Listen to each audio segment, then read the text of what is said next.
Hey guys, I thought I'd come here and make another video while I did some work here on kind of a lazy day where I'm running errands and then doing this little illustration that I wanted to do featuring the characters from Original Life Plus 5, which is my new webcomic, and it has a Patreon page if you feel like supporting it, if you missed Original Life. I'm doing about one page a week now. Actually, I've managed to keep that schedule pretty good, and I tend to update Mondays unless something happens, and then I tend to update, like on Tuesday or something. I always manage to get a page a week out, and it's not something where I'm kind of I really want to hurry on it. It's just that I kind of miss doing a comic, and I have ideas for it again after advancing the characters' ages by about 5 years, and so I'm just accumulating the pages slowly.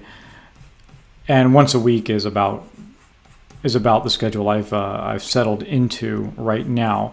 If you want to support that, you can find it on patreon.com JRN dash or slash not slash dash arts. That's patreon.com JRN dash arts.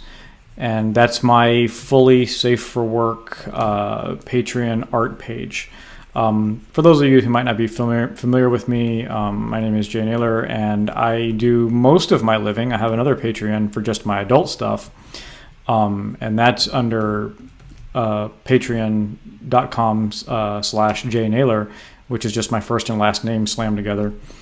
And that's where I make my bread and butter, but I don't just like doing that stuff, so this is why I have like a full all ages thing here.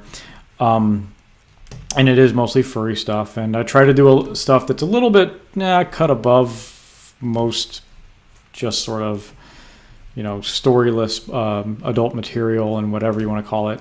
So, but today I thought I would just rap a little bit about just some stuff. I haven't really talked in a while, and I haven't really maintained my YouTube page, so I thought maybe I'd probably upload this on YouTube just to get some more eyeballs on what I'm doing. But I thought I'd talk about video games, especially like after E3 and all the stuff we've heard, and how the market tends to go, and what I'm looking forward to, what I'm not looking forward to, what I don't care about anymore. And I'm trying to gauge sort of my enthusiasm level for video games now, as it seems to be changing kind of dramatically. I'm 40 now, and I don't feel the same way about video games as I used to. And I'm not sure if it's because video games aren't as good as they used to be, or they're just not grabbing, my imagination's a little harder to grab now, because I had my video game moment, where video games were impressive to me, and now they're not impressive to me. Now I'm just sort of used to everything that used to be amazing to me at one time, and I'm more demanding now than I ever was before. But in specific, I wanted to talk about sort of the video game business models and how different studios are trying to generate revenue streams, and in particular Fallout 76 coming around now, as I think it's kind of an indicator of that. I tend to, I know that everyone has sort of a stone to throw at Bethesda for one reason or another, and I'm not really an exception, but I also know that there's something about their worlds that I like exploring, and so no matter how horrible some of the aspects of their games can be, I'm still usually all in on a Bethesda single-player title. And this gets into what I think about Fallout 76. And the problem that I have with it is probably the problem you can imagine, and the same problem a lot of people have, in that it's multiplayer. Well, is that necessarily a bad thing? Yes and no, because there's a lot of people who love multiplayer, but I don't know if the core Bethesda fan, how much the core Bethesda fan overlaps with a love of multiplayer. They make worlds that are fun to explore. It's just like peeling away an onion when you find a different location. Oh, here's a new little layer that they built. Here's a nugget of lore. I'm just one of these guys that, when I started playing video games, you had to use your imagination a lot. And anything that built a world that allowed you to do that really kind of drew me in. Yeah, when I'm in a fantasy game and I go into a cave and there's a skeleton there with some armor around it and like a note pinned to his chest with a dagger, I'm like, oh yes, I must find out what this is. That's just the kind of dude I am, you know. And a lot of studios don't really they don't really get you involved in that kind of stuff as much. That stuff they treat as highly secondary. The world is not necessarily the main character of the game the way it often is in a Bethesda title. And this could be to Bethesda's detriment because so many other aspects of the game are lacking. You know, I did a video once a long time ago about comparing games like The Witcher 3 to Fallout 4, and I indicated that I love both kinds of games, and there's definitely a lot of things that can be improved about Fallout 4. But I kind of want both kinds of games to exist, both kinds of games where one is leading me on a narrative adventure, and I may or may not have a pre-made character, and I pretty much have to do what that character is doing. You know, their relationships are already established for me, and I'm just kind of making choices about specific encounters that are going to have an effect on the world when I'm done, versus a much more open Skyrim-like experience where, you know, I'm given a main character, I have this highly malleable, scalable world around me, and as soon as I leave the starting area or mod myself out of the starting area with something like alternate start, I can literally go in any compass direction I want because the game tells me that there are dragons loose in Skyrim now, but it doesn't tell me how much my character gives a shit that there are dragons loose in Skyrim right now. And that's a freedom of you sort of deciding what's going on that most RPGs just don't give you. There's being an RPG, and then there's choosing your role in an RPG. And I think that's something that I miss from a lot of other games. When I play Horizon Zero Dawn, I kind of miss that. You know, it's very evident that Aloy really cares about, you know, these machines and her ancestry and the story of the world and what's the big threat to it and everything else. And you pretty much have to play along with that. And I loved Horizon Zero Dawn. I liked it a lot. I thought, oh, this is an amazing game. I didn't care about anything Guerrilla ever made before this. Honestly, I didn't. But this, I'm going to get into this. I'm going to play your DLC. I'm going to, if you make a sequel, I'm probably going to buy that as well. But getting back to the subject at hand, Fallout 76, there's something about this that I just don't dig, and it's what I don't dig about most multiplayer. Now, I don't shy away from multiplayer if it's integrated into a game and in almost an inescapable way, especially if it's, I mean, not inescapable, but if it's sort of optional, kind of like I would talk about like a Dark Souls game, where sometimes I play Dark Souls, especially the first few times, as I play it online, and you receive invasions and you do your stuff, and the invasion just occurs, and then and once you're done with the invasion, you're kind of on your own for a while. Either you defeat him or he defeats you, and you move on. But my main attraction to Dark Souls is the level design. It's one of the few games where the game mechanics itself, how the game operates, is one of the real strengths and drawing and attraction points of the game. And how the game feels, not just atmospherically, but even the controls feel really good. The combat feels weighty. If your character is heavy, your character feels heavy. If your character is light, your character can feel light but not too light. When things impact, it feels a little satisfying. But when that PvP comes down, even though the PvP is ingeniously integrated into the game, even though the PvP mechanics are integrated as part of the canon of the world, you know, people from other realities invading your specific reality that you're stuck in and all this other stuff. As soon as that other player shows up with a name over their head and they're moving in ways that normal sort of organic NPCs don't quite move, and it's another human, the setting of the game, the great level design, the spooky atmosphere, the lore everything else about the game instantly in your mind gets pushed back to secondary relevance. Okay, now it's a PvP fight.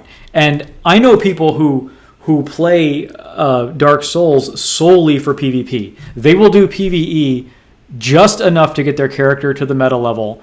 They'll use hacking tools in order to be able to get all the armor and weapons available to them at maximum upgrade level, so they don't have to run through the game a million times in order to get these materials and upgrade them. And then all they do is drop summon signs, drop dual signs, drop, they just sit around and do this. They just fight other people constantly. They don't touch the environment. They don't, oh, gee, I wonder what it would be like to go through the game as a mage this time, or they don't think about that. They just want to PvP. That's all they care about. They could give a fuck about lore. They could give a fuck about the world building and the level design. It's just something to get through so they can PvP. And that's a different kind of player, a completely different kind of player than a lot of other players. And I think that's a completely different kind of player than the kind of core Bethesda fan. I'm talking about the person who's got 800 to 1,000 hours in Skyrim with they have their mod list that they love. They still love the Elder Scrolls world, even if they have their complaints about what Bethesda's done with it recently, or what ZeniMax has even done with it recently. This is the person who has, despite all of Fallout 4's flaws, they have enough fun in the game to have 400 hours playing it and playing all the different endings, and they have all the DLC. I don't think 76 is going to appeal to that person as much. And again, maybe I'm wrong, but I think that 76 is a bit of a risk. And I do believe them in part when they say that this is something that they've wanted and been inspired to work on and have always wondered about. And originally it was going to be a optional PvP aspect to Fallout 4 that ended up being turned into its own kind of game.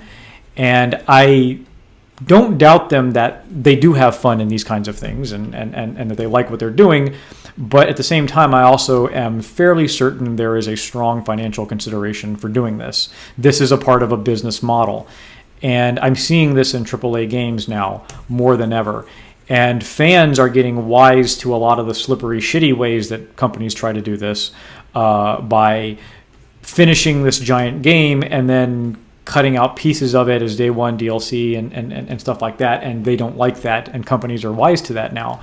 Good ones anyway, smart ones. Some companies just don't give a shit. But I think that when you look at the AAA games, I'm not talking about the indies and stuff like that, but even some of the larger indies like Obsidian, they have some alternate way to fund themselves and their development other than we finished the game is selling, and however much we sell is however much profit we get from that game as we start working on the next project. And the cycle is around working on this game for years, and then finally when you're done, you have this payday glut, for lack of a better term, and that's your big payday. That's going away. And people can argue about, well, how expensive is it really to make games and all this other crap like that. And I'm willing to take businesses' word for it that it is expensive and it is hard, but moreover, I think it's risky. If you look at the history of video game studios, a lot of them really were making decent games, but were going out of business when, despite how good that game was, for whatever reason, fans have limited bandwidth, and that game just didn't sell as much as it should have in order to keep them around, And I think that's what most people are trying to avoid, Bethesda included. So you look at games like we mentioned Horizon Zero Dawn, so Guerrilla Games. In this instance, you have great single-player games, and a lot of people who hate EA for what they're doing now will point to games like God of War and Horizon Zero Dawn as amazingly successful, amazingly popular single-player games. You can even level this at Zelda, the latest Zelda, Breath of the Wild. And these companies are tied to other products and or other companies, big companies, giants like Sony. Sony has one main product they're trying to sell, and that's Their main product is their PlayStation 4. So it doesn't matter to them that, Horizon Zero Dawn was highly successful. Yeah, God of War was extremely successful, but it will never make as much money as GTA Online or FIFA because it is just a single player game. Most people who play the game are going to just pay $60 for the game because they heard it was great and then not pay another dime until maybe some DLC comes out. But Sony doesn't care. They can let guys like Guerrilla Games and Santa Monica Studios and Naughty Dog make these single-player games that are going to just give them one glut of a payday because those games being in existence make their main product more attractive. The PlayStation console, the accessories for it, how many PlayStation Plus subscriptions are going to sell because they've sold more consoles, that kind of thing. So it's to them, their consideration is a lot more than just what EA would have, because EA only makes money off of selling games and selling items within games. That's their sole source of revenue. They don't sell hardware and plus subscriptions or whatever. And then you have companies, like Obsidian, I think I talked about earlier, and they're kind of an indie that they just kind of make isometric role-playing games right now, I'm guessing. I don't know how much of a profit they make off their ISO games, but I know that by all accounts, they're very good. I played Pillars of Eternity. I never finished it, but it was great. I just have a hard time getting that emotionally invested and wanting to come back to isometric RPGs when I get into them. It's something I should probably try more to do, but that God's Eye view just does not appeal to me as much. And party management doesn't really appeal to me at all. It kind of dilutes my own character and everything I put into it, in some strange emotional way. But anyway, but they have a crowdfunding model. They get the money for the game beforehand. And I mean, that's a worthwhile thing. And as far as I can tell, they're meeting their fans' expectations and they're doing very well. So that's one way to do it. And then you have companies like Bethesda that are tied to a big media company like ZeniMax, and their publisher is Bethesda Softworks, and they have a bunch of other publishers underneath them, and they can diversify their product. Not every game has to sell amazingly for these studios to stay afloat, because I think they're trying to strike a balance between the business soul of a company, the business or corporate culture, whatever you want to call it, which recognizes that, you don't invest in things that only give you a 5% profit on your money. You invest in things that give you a 5% profit on your money every quarter. That's the problem with EA right now. They have a 100% corporate culture with no artistic consideration for what it is they're making at all. I think Bethesda is trying to strike a balance.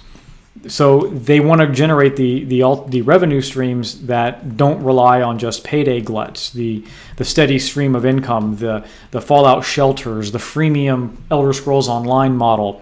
At the same time, that allows them to set aside time and make the stuff that they may be inspired to do. Somebody was inspired to do Rage 2. I don't know. That probably would have been a non-starter at a company like EA, but someone had an idea, someone pitched what they wanted to do with it. Maybe Doom's success had a lot to do with the tone that it has now. But either way, they said, okay, we'll give it a shot. And they're giving it a shot.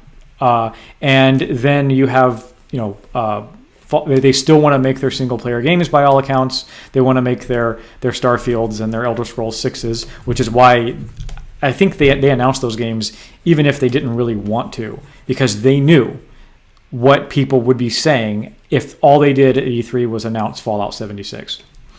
And getting back to what I said about multiplayer earlier and what I said about Dark Souls, as soon as that other person shows up, as soon as that other person with the name over their head and their level and everything else about them pops in to your game and you see them and they're running around acting like not part of the environment, they're acting like an NPC, suddenly the importance of the world goes away. The setting, the Fallout post-apocalyptic world that people may like to play in and explore as their own character, suddenly that fades in importance to an extreme degree, and all you're on about is game mechanics. You did this, you asshole, or hey, let's take on this monster together. And it doesn't become this thing that's a part of the lore anymore. It just becomes the next monster you have to take on. It becomes the next dungeon you want to delve into and beat for the XP. Okay, do you remember during the run up to Anthem, we saw the preview videos of the people saying, oh, and they had the goofy, the voice actors pretending to be gamers, saying things like, yeah, we should take out that thing. You need the XP. Well, that, what is more, and I'm going to use the word immersion, and maybe it's a cliche, but to a lot of people it's important, and me included. What's going to break the immersion more than hearing your friend's voice saying, yeah, your character needs the XP. Hey, you're in a video game. You're not enjoying the world. You're not running around sort of lost in this incredible story and this incredible environment that you're really... No, that just becomes a veneer. That becomes just a skin over which we've laid the game mechanics of a multiplayer co-op or PvP, whichever it is that you're happening to engage in at that moment. That's all it becomes. And so it's not going to feel... Fallout 76 is therefore not going to feel like Fallout. It's not going to feel like a single-player game. And no matter how you dress it up, no matter how you sell it as, well, you can play it by yourself if you want, but you can't stop the fact that there's going to be other people in that world. And whenever you make a game with an emphasis on multiplayer, invariably, you are going to have... The environment will be tailored for that multiplayer experience. The environment will be tailored so that a single-player experience is going to feel a little bit lacking. And I remember this because I played the Elder Scrolls 6. Not Elder Scrolls 6, shit. I played Elder Scrolls Online. And, I played it solo for most of the time. But as soon as you get into the parts where, you're going to take on dungeons and stuff like that, you pretty much have to team up. And... it became exactly what I thought it would become. First of all, it never felt like an Elder Scrolls game. It just felt like an MMO. And it will always just feel like an MMO because guess what? It's an MMO. It's not your character as the hero or even just a nobody surviving in a gigantic, huge, incredible, fun to explore, surviving this harsh world that someone has crafted. It is an MMO. And that's all it's ever going to be. It's going to be a bunch of other people running around with their names over their heads. An environment that's made... Sure, you can single it if you're crazy, but because they intend it to be multiplayer, there's going to be encounters and challenges that are tailored specifically for parties of people. And that means that as a single player, you're going to have a hard time with, doing everything if you want to do it. And it's probably at some point going to be evident that, this encounter is like this because they want it to be that challenging, or I'm expected to tackle this area with a party of people or something like that, And then you start pulling yourself out of the game, and that's what it becomes. So it's kind of a risk because I don't know how many, like I said, I don't know how successful 76 is going to be. It's kind of a gamble. And it's kind of, I have a feeling it's someone on the business end, someone in the corporate culture end saying, okay, Bethesda, let's make something that will make us money, not just when it's released and every time you do a DLC, but let's make something that makes us money every quarter. And let's do it online, and let's tie it to a couple of optional cosmetic transactions. And, by the way, you won't be able to mod with a free mod service like the Nexus, because we don't want characters running around with boobies flapping around. So we want to, it's going to be on our servers so we can restrict people and have a good reason to restrict people to just Creation Club mods in the future.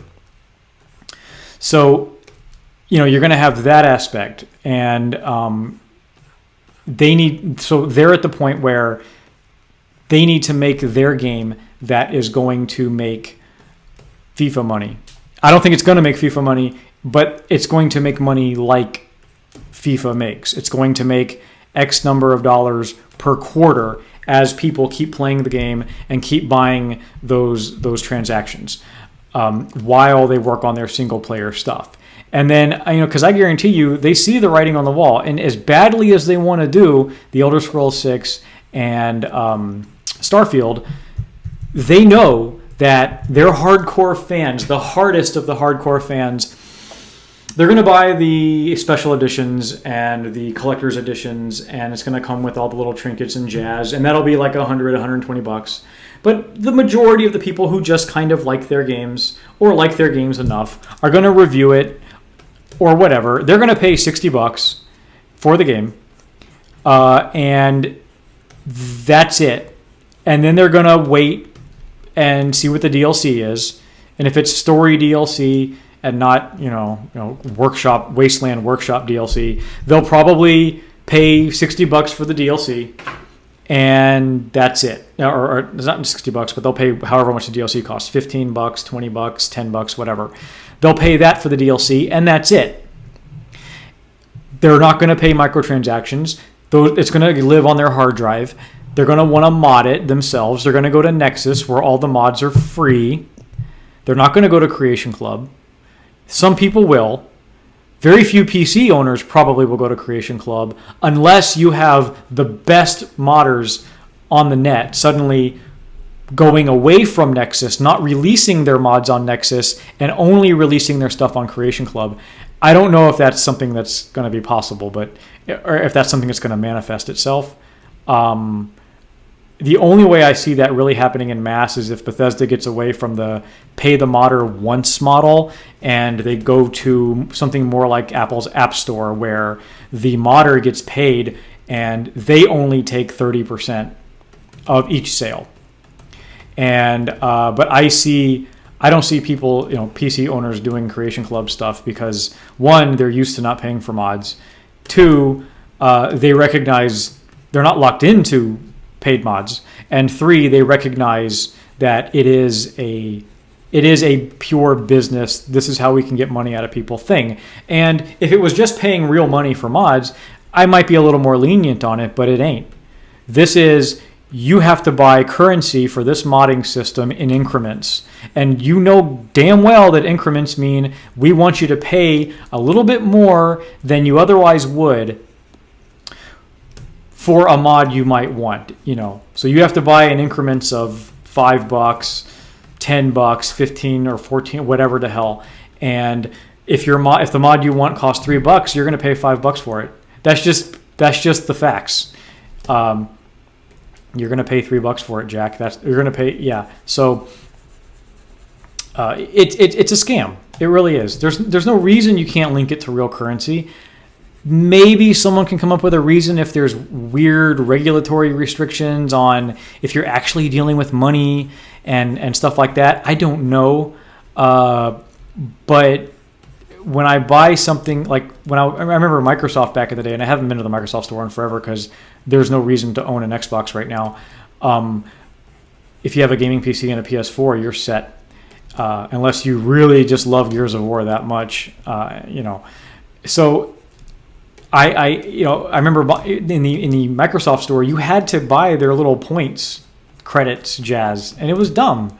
And then you go to the Sony store, and to buy a game, you just put your credit card number in and pay normal money, So you never overpay for anything. You never have a leftover balance.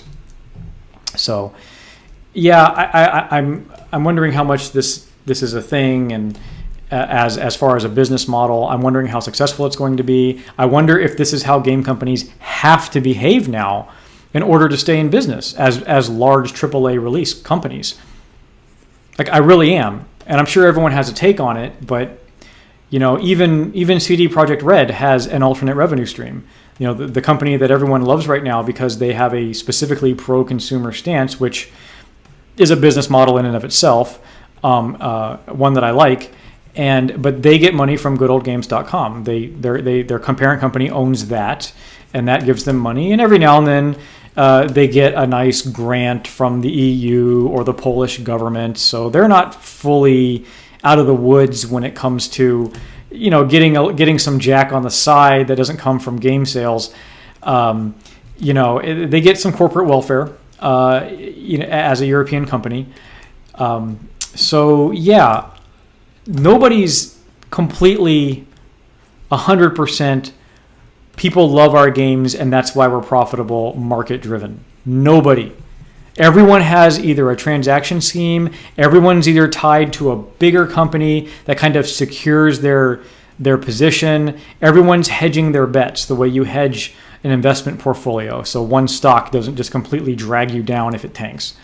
And I think that's just the way of the future. You know, I don't know if I think the only companies now that are going to just be purely by themselves are going to be indies, and that's just kind of the world we live in. But that's why I'm not going to be buying Fallout 76 for all the reasons I said, and I'm just going to be waiting for single player. And I guess I'll check out Starfield. I don't know. I'm waiting for the new Cyberpunk game, although I'm hearing that we're years away from that. So I guess this is another stone reality that we're having to face in order to kind of make the games that we're really waiting for and that we're really loving without all the weird stuff and tricks and what nonsense. You know, you're talking development cycles that are bumping up against the decade mark. You know, Cyberpunk started and the announcement was done in 2012. You know, Witcher 3 was released in 2015. It was 3 years ago, and since then, I guess they've been working on nothing but Cyberpunk, and it's been that many years, and now they're saying we still have years to go. The footage that everyone was creaming over at E3 was pre-alpha. You know, this pre-alpha demo that they got together and made sure worked fine, so they could build up hype for the game with enthusiasts and journalists, or whatever you want to call them, from, you know, hype men from YouTube and Gizmodo and all these other, you know, shit places. I don't know. So yeah, we're just waiting and waiting and waiting, and that's kind of what it takes to make a big, gigantic, huge AAA game now. So that's the state of it, and I thought I would just talk about it. Sorry if this video went a little long. Sorry if the sound's a little echoey. My studio still doesn't have any decoration. If I make these things more regular, I might put up some stuff on the walls to kind of make sure things don't echo as much. But anyway, I appreciate it, and y'all take care. Bye-bye.